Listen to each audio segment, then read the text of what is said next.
Happy Friday, everybody. How are you?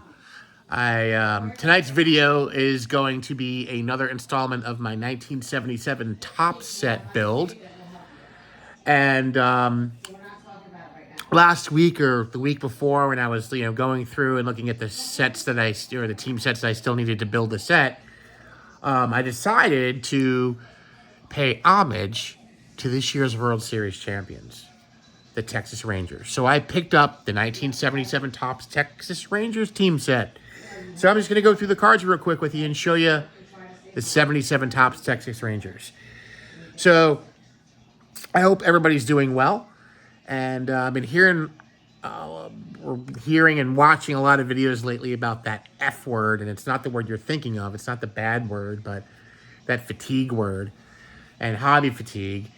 And yeah, I guess, from where I'm coming from, there can be times where the hobby gets a little fatiguing. And as soon as it starts becoming like a job, should never, unless you're, for me, it's not a job, right? I don't really sell cards. I'm not a dealer. I don't do any of that stuff. So it's not a job.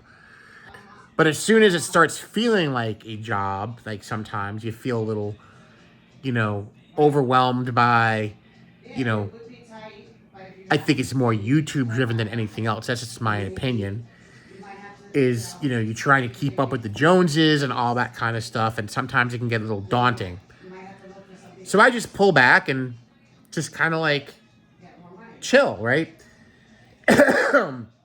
And because I don't want this to become like a job. I've been collecting most of my life, right?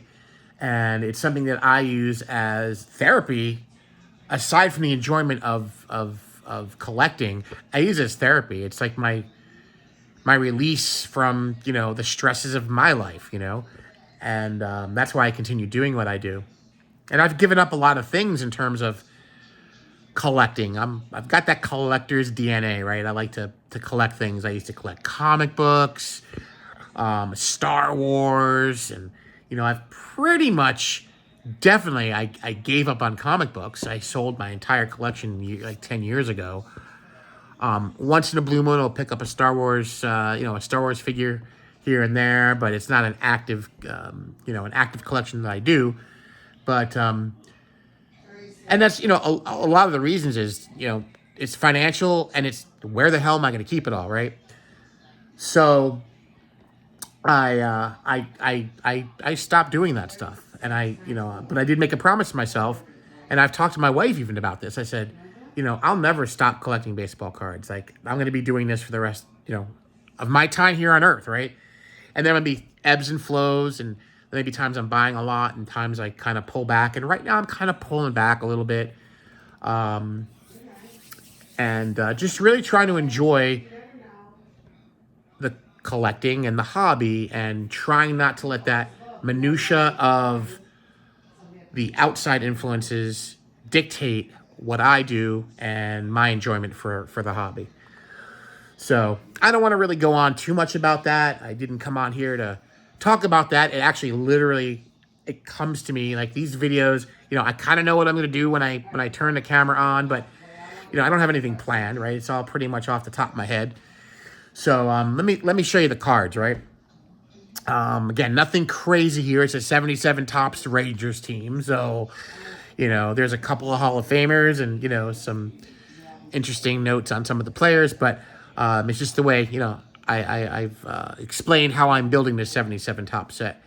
So the first card, of course, is the team card. And the manager, Frank Lucchesi, right there. And the first regular player card is Hall of Famer Bert Blyleven. And that is Yankee Stadium in the background right there. Right? And then the next card is Hall of Famer Gaylord Perry. So we got a couple of Hall of Famers in this team set. Then we have the 1974 AL MVP, Jeff Burroughs. Doesn't look too happy in that picture. Not a great card. And then we have this really nice, I really like this card. It's a pose card, but, It's the Toby Harrow with the AL All-Star shield at the bottom, or banner. I guess you would say it's a banner. So there's that. Lenny Randle. The two things I remember about Lenny Randle is his 78 Topps card. Very cool card of him sliding into, I think it looked like first base. It was a very cool action card in the 78 Topps set. And then his early 80s play, I believe he was on the Mariners playing third base, and he blew that baseball foul. That, I think he's always remembered for that play. So Lenny Randle.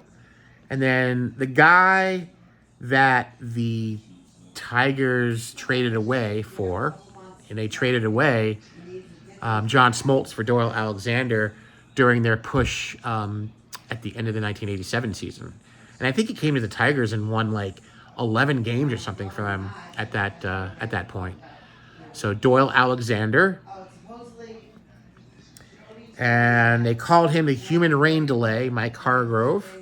Managed for years. That's for the Indians. All right.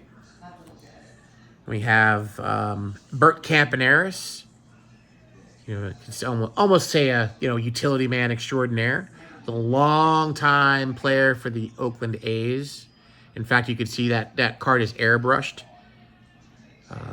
After Charlie Finley broke up that swinging A's team of the early 70s that won those 3 World Series in a row, he sold off and traded away and, let a lot of those players go. Great defensive catcher, Jim Sundberg. And then Mike Basic. There's Comiskey Park in the background. You could tell from the, that really cool scoreboard there that like lit up with fireworks and all that kind of stuff. Jeff Turpko. Can't say much about Jeff Turpko. Nelson Briles. He was around for quite some time. He started playing in the mid-'60s, 65 with the Cardinals. Decent career. Nelson Briles. Gene Clines. Nice batting cage in the background right there. Very cool. Got John Ellis. Came up with the Yankees. You got left-hander Joe Horner. Tommy, I'm not related to Wade Boggs. As far as I know, he's not. Jim Umbarger.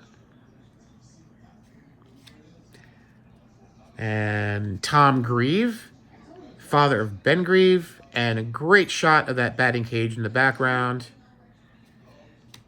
And Juan Beniquez.